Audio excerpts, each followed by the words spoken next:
DJ लाल बाबू राज mix why Ranveer राज। जल्दी से गाड़ी धके अब हमर भैया, जल्दी से गाड़ी धके अब हमर भैया, जल्दी से गाड़ी धके अब हमर भैया छिए पवन त्योहार भाई बहन के प्यार राखी बंधवा हो मोरे भैया।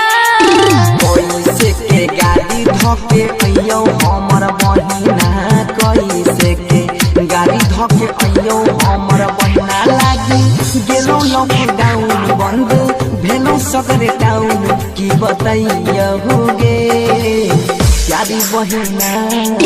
जल्दी से गाड़ी धके अब हमर भैया, जल्दी से mix by Guddu Gudesh music by Lal Babu राजा।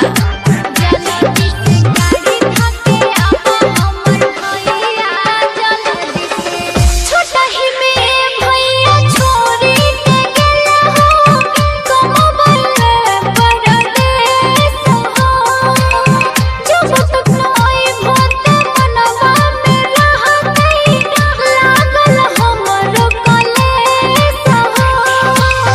बात के पूछे बहिन दुलारी, उठाल कोरोना के महामारी, छियो न भैया कठोर दे।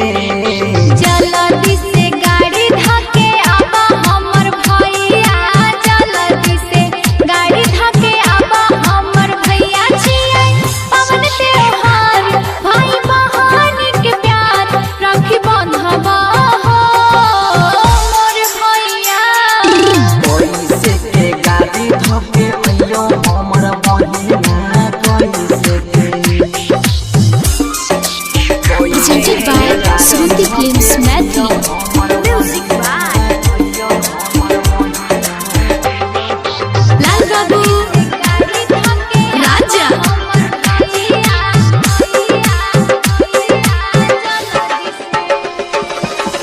जाए के बेरिया में वादा तू कैला हो, हर साल ओई बोगागे, दुख सुख में तो हर साथ ने छोड़बा, बन के खेबैया लागे।